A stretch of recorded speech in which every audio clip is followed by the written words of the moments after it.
আসসালামুআলাইকুম everyone, welcome my channel শখের রাধুনি। আশা করছি সবাই ভালো আছেন। আজকে আমি যে রেসিপিটি শেয়ার করব সেটা হলো গাঠি কচু, অথবা অনেক এলাকায় এটাকে ছোটো কচু নামে আমরা চিনি। তো এখানে আমি ফার্স্টে কচুগুলোর উপরের আবরণটা পরিষ্কার করে নিয়ে একটু ধুয়ে নিব। যদি একটু বড় সাইজ নেন তাহলে মাঝখান থেকে এটা কেটে দিবেন, যদি ছোটো সাইজ নেন কাটার কোনো প্রয়োজন নেই।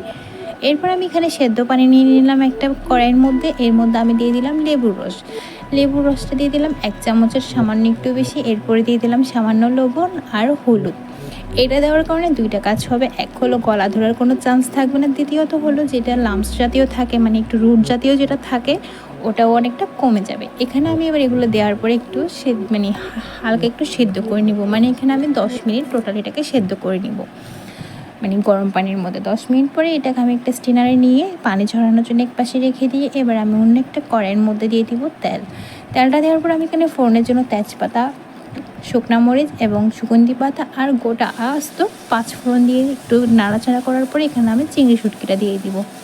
আমি আজকে এই রেসিপিটা চিংড়ি শুটকি দিয়ে করবো। চট্টগ্রামে বেশিরভাগ রান্নায় কিন্তু তরকারিতে আমরা চিংড়ি শুটকিটাই পছন্দ করি, অথবা শুধু চিংড়ি মাছ।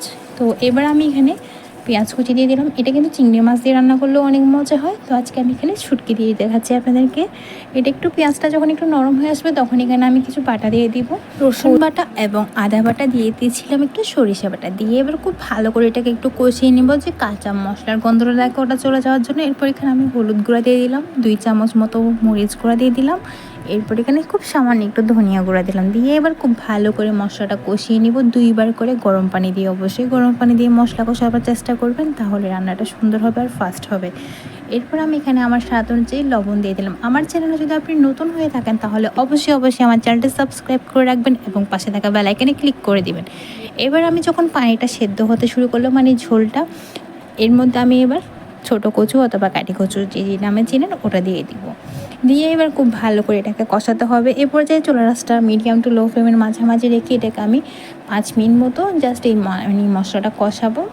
যখন এরকম একটা কালার চলে আসবে, গাঠি কচুর কালারটাও চেঞ্জ হতে চলে আসবে, তখন আমি এখানের মধ্যে এবার গরম পানি দিয়ে দিব।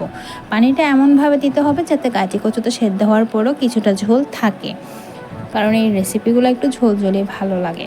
তো এবার আমি এখানে আর কিছু দিব না, জাস্ট ওয়েট করব যতক্ষণ না এই কচুগুলো সেদ্ধ হয়ে যায় ভালো করে।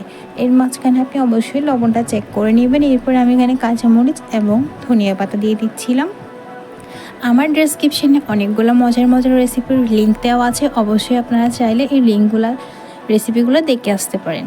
আশা করছি আমার রেসিপিটি আপনাদের ভালো লেগেছে। আজকের মতো এইটুকু। আসসালামু আলাইকুম, ভালো থাকবেন।